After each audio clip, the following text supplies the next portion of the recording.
Assalamualaikum warahmatullahi wabarakatuh. Masih dalam pembelajaran mengenai pemrograman C++. Setelah kita belajar operator pada modul 3 dan 4, sekarang kita berlanjut ke modul 5, yakni mengenai pencabangan. Pencabangan program adalah suatu pemilihan pernyataan atau statement yang akan dieksekusi, di mana pemilihan tersebut berdasarkan pada kondisi tertentu.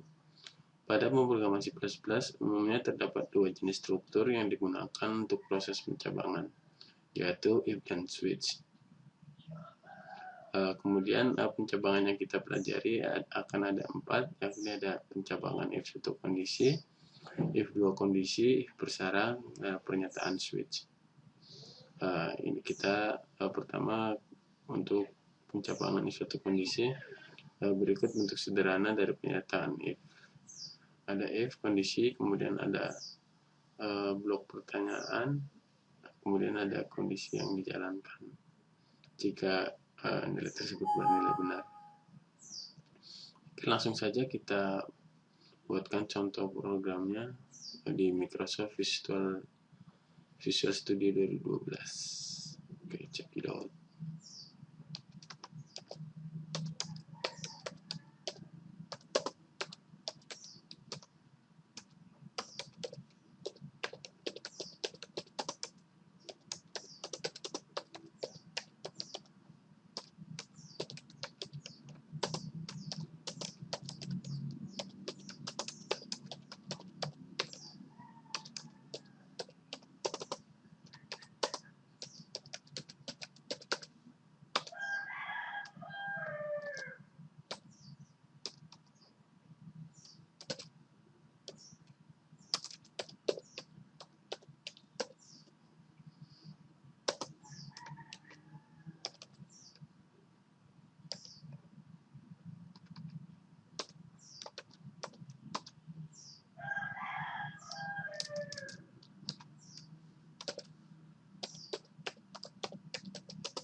Oke, kali ini kita memanggil dua fungsi library, yakni ada include string dan string untuk memanggil karakter string.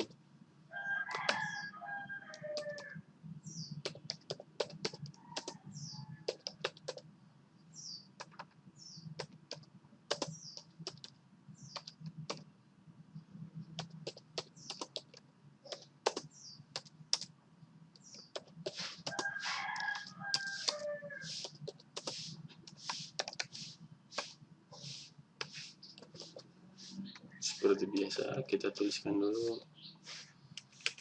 struktur dasar dari pemrograman C++.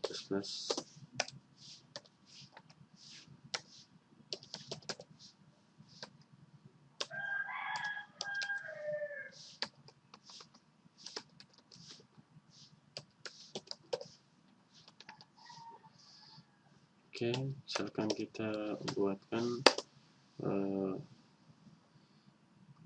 program untuk menampilkan kelulusan siswa.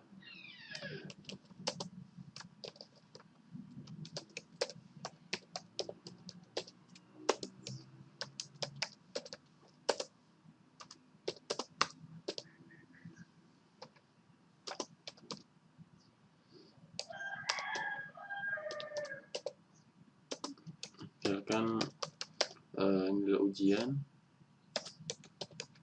kita deklarasikan sebagai double.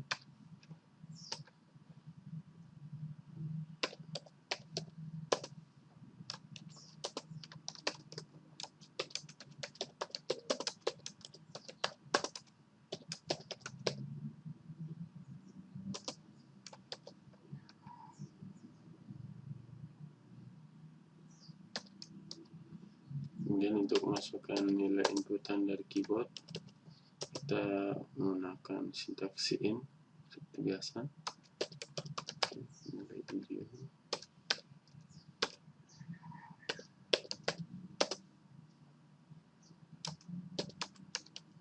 Dan hasil ujian kita deklarasikan sebagai char.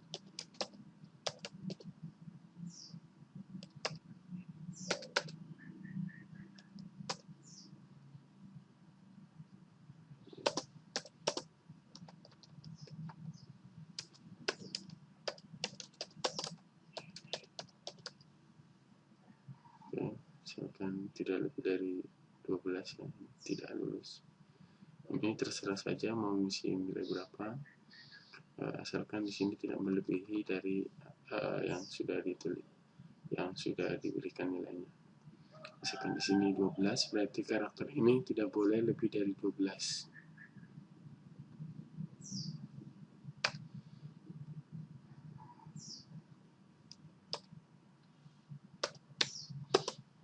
Oke, kita mulai untuk pembuatan statementnya.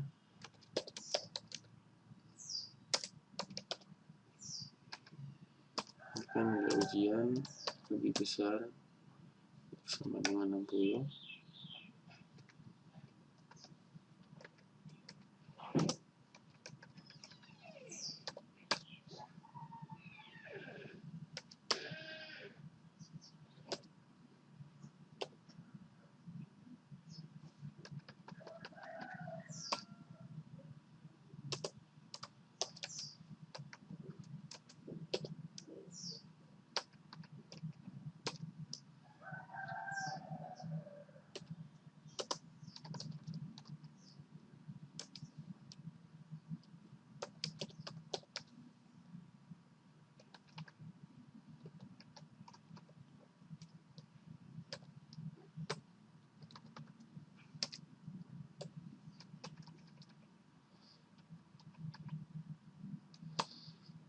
Kemudian terakhir kita tampilkan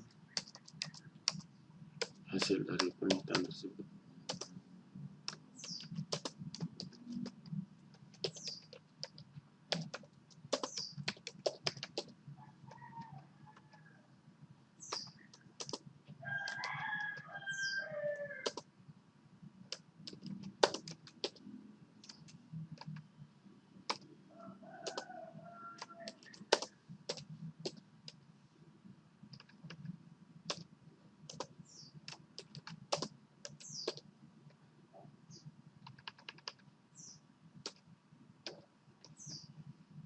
Oke, mari kita compare saja untuk lebih jelasnya.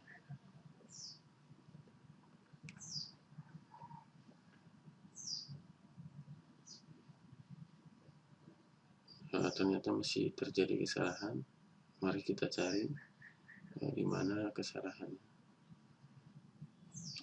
Ternyata terjadi kesalahan penulisan pada sintaksin, harusnya tanda-tanda seperti ini. Oke, mari kita compile ulang.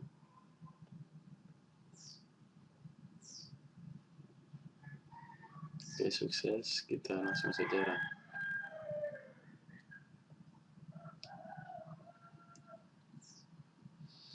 Masukkan nilai ujian, misalkan 70.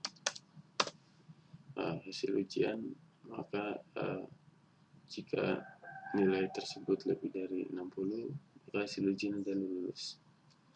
Oke, sekarang kita coba masukkan nilai yang kurang dari 60, masukkan 50. Hasil ujian tetap lulus karena ini hanya if satu kondisi, jadi tidak ada kondisi lain selain lulus. Ini tidak pengaruh pada program karena hanya ada satu kondisi, yakni jika nilai ujian lebih dari 60, maka hasil ujian akan lulus. Selain nilai tersebut juga akan lulus karena tidak ada kondisi yang lain, hanya ada satu kondisi. Oke, kira-kira seperti itu penjelasan mengenai if suatu kondisi. Selanjutnya kita akan belajar pada pencabangan if dua kondisi. Oke, terima kasih. Wassalamualaikum warahmatullahi wabarakatuh.